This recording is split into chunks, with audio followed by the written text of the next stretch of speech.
Hello everyone, welcome to my YouTube channel. আমি শ্রাবণী। তো বন্ধুরা, তোমরা সবাই কেমন আছো? আশা করছি সবাই খুব ভালো আছো। তো আমি আছি মোটামুটি, কারণ কালকে হচ্ছে সকালবেলা দেখলে সারাদিনের ট্রাভেলস ছিল, তার জন্য শরীরটা আজকে সত্যি খুব ক্লান্ত, আর শরীরটাও বলতে গেলে একটু খারাপ খারাপ লাগছে। তো যাই হোক, রান্নাবান্না মিটিয়ে ফেলেছি, এখন 10:15 বাজে। এখন এসেছি ঘরে। এই যে দেখো, বিছানাটা এখন গুছিয়ে নিয়ে যাবো স্নান করতে। হয়তো স্নানটা করার পর একটু শরীরটা আরেকটু ঝরঝরে লাগবে। তো যাই হোক, চলো তাহলে এখন থেকে ভিডিওটা স্টার্ট করলাম। সঙ্গে থাকো, পুরো দিনটা দেখতে থাকো। স্নান করে আসলাম, নিচে যাই এখন। তাহলে কি রান্না হয়েছে, কারণ 10:30 বাজে। বরের টিফিনটা গুছিয়ে নিই, খাওয়া হয়ে গেছে, এবার বেরোবে, তার আগে খাবারটা গুছিয়ে দিচ্ছি।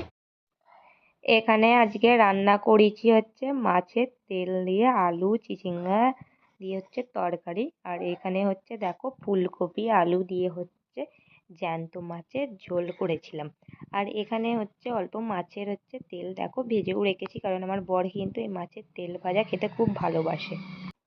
এখানে রয়েছে একটা গুড় কটকটির প্যাকেট, আর রয়েছে জুড়ি ভাজার প্যাকেট। এগুলো এখন ডিপেতে ঢেলে দেবো। তার আগে দুধটা গরম করে নিই। দুধটা দিয়ে গিয়েছিল, তো না করে রাখলে দুধটা না ভুলেই যাব কখন গরম করতে, সেই জন্য আগে মনে পড়েছে গরমটা করে নিই। আর এই গুড় কটকটি কালকে বাপি 1 প্যাকেট পাঠিয়ে দিয়েছিল। আর এই গুড় কটকটি খেতে কী যে ভালো লাগে। আগে ছোটোবেলায় এই শীত যখন পড়তো না, মুদিখানার দোকানে, আমাদের ওখানে প্রতিটা দোকানেই কিন্তু এই গুড় কটকটি বিক্রি হতো। আর তখনই শীতের যখনই পড়তো, আমরা কিন্তু কিনে এনে খেতাম। আর মিষ্টি মিষ্টি লাগে, তো সেই জন্য আরোই কিন্তু জানো তো খেতে ভালো লাগে। এখন দেখো, এই দালানটায় কত রোদ পড়েছে। এখানে দেখো, মাসি আর মা বসেছিল। আর এই যে দেখো, আমরাও এখন ওপর থেকে আসলাম। আমার ছেলে তো এবারে নখ কেটে দেবো বলছি, তো মানে ও কিছুতেই রাজি হচ্ছে না, জানো তো। আর হাতের নখগুলো বেশ বড় হয়ে গেছে, সেই জন্য আমি এখন ওর হাতের নখগুলো প্রথমে কেটে দেবো। তারপর দুপুরবেলা খাওয়া দাওয়ার পর এখন আমি যাচ্ছি ছাদে। জামা কাপড়গুলো যে সকালে দিয়ে গেছিলাম, সেগুলো এখন তুলে নেব। আর যেহেতু এখন শীতকালে ভালো রোদ বেরোচ্ছে, আর আজকে কিন্তু বন্ধুরা জানো তো, খুব হাওয়া চালাচ্ছে, কারণ আজকে মনে হয় বেশ ঠান্ডা পড়বে, সেই জন্য।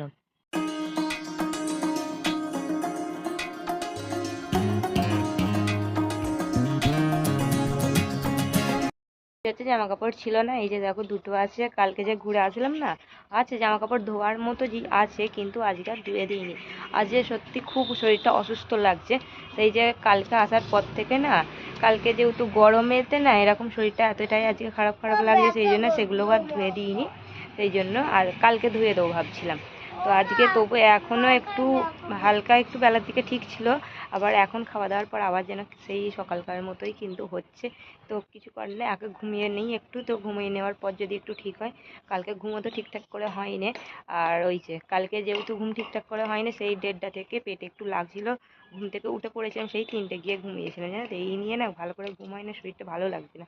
তো ছেলেকে ঘুম পাড়িয়ে দিই মোটামুটি, তারপর আমিও ঘুমোবো। ওরও একটু ঠান্ডা লেগেছে, ওর একটু সর্দি হচ্ছে, কারণ ওর প্রচণ্ড ঠান্ডার দাঁত, জানো তো। একটু ঠান্ডা হাওয়া বলো, একটু ঠান্ডা জল ঘাটালে, ঠান্ডা জলে স্নান করলে তাতেও ঠান্ডা লেগে যায়, এত ঠান্ডার ধাত।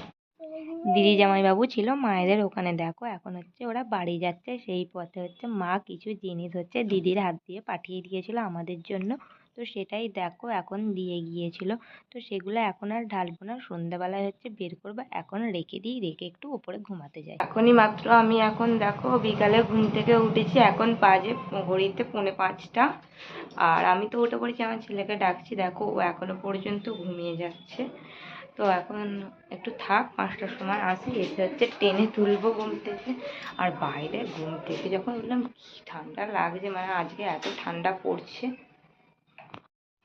এখানে মা 2 গ্লাস দুপুরে দেখো বাতাসার জল করে রেখেছিল, সেটা এখন আমরা খেয়ে নেব। আর খেয়ে নেবার পর এখানে মা এই যে দুপুরে কেক পাঠিয়ে দিয়েছিল, তো ছেলের জন্য সেই কেকটা একটা বাটিতে এখন ঢেলে রাখলাম। তো পরে এগুলো একটা ডিপেতে ঢুকিয়ে রাখবো। আর টিফিন টাইম ছেলেকে একটু দেবো, কারণ কেক তো ছেলে খেতে পছন্দ করে। এখন দেখো, খাওয়া দাওয়া করে এসেই এই যে দেখছো আমার হাতে একটা বাহারি পাখি, ওটা মা কালকে তো ছেলেকে বড় কাছারি থেকে কিনে দিয়েছিল, সেটাই এখন লাগিয়ে দেব। সকাল থেকে বলতে গেলে শরীরটা সত্যিই ভালো লাগছিল না, বিকালের পর থেকে হালকা হালকা এখন ভালো লাগছে। তো সেই জন্য ভাবলাম এটা আর কোথাও ফেলে রেখে কাজ নেই, এখন লাগিয়ে দিই। এই যে দেখো, বিছানার এই সাইডটায় লাগালাম, মানে পর্দার পাশে, ওখানটায় কিন্তু খুব ভালো লাগছিল, জানো তো। দুপুরে যখন ঘুম থেকে উঠলাম তখন খুব ঠান্ডা লাগছিল, সেই জন্য ভাবলাম যে আজকে রাতেই হচ্ছে সোয়েটারটা বের করে দিই। আর ছেলের হচ্ছে টুপিটা, যেহেতু সকাল সকাল ওঠা, তো সকালবেলা যখনই উঠতে যাই না খুব ঠান্ডা লাগে। মানে ঠান্ডা লাগে না আজকে, কিন্তু ঠান্ডা লাগছিল আর কালকেও হচ্ছে ঠান্ডা লাগবে, সেই জন্য দেখো আগে থেকেই আমি সোয়েটার আর হচ্ছে ছেলের টুপিটা বের করে রাখলাম। পুরো শীতের জিনিসটা হচ্ছে আলমারির একদম নিচের র্যাকটাই রাখি, তো সব কিছুর জিনিস মানে তিনজনের জিনিসই ওখানটায় রাখি, সেই জন্য কিন্তু সহজে খুব একটা জিনিস মানে খুঁজে পাওয়া যায় না, সেই জন্য সব কিছু নাবিয়ে তবেই কিন্তু আমি খুঁজে নিতে পারি। সেই জন্য দেখো সব কিছু বের করে, আমার সোয়েটারটা বের করার পর আবার কিন্তু দেখো সব এবার গুছিয়ে নিচ্ছিলাম।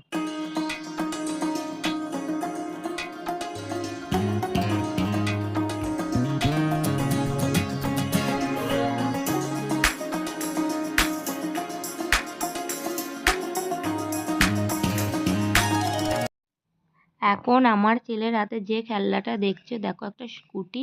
তো এটা হচ্ছে ওর মামা দিদা কিনে দিয়েছে, মানে ও দু ভাই বোনকে হচ্ছে মা এটাই হচ্ছে কিনে দিয়েছিল। আর এই স্কুটি গাড়িটা কিন্তু খুব সুন্দর, জানো তো, দেখবে ছাড়লে কি সুন্দর যাবে গাড়িটা। আর পুতুলটাকে সামনে থেকে কিন্তু খুব কিউট লাগছে, কিন্তু আমার ছেলে ওই পুতুলের দু একটা চুল মানে টেনে ছিঁড়েও দিয়েছে। তো যাই হোক, ওটা নিয়ে হচ্ছে কালকে থেকে আসা থেকে খেলছিল। আর এখন কিন্তু দেখো আমি বিছানাটাও গোছাইনি, আর এই যে দেখো পাখিটা লাগিয়ে কীরকম লাগছে কিন্তু কমেন্টে জানিও।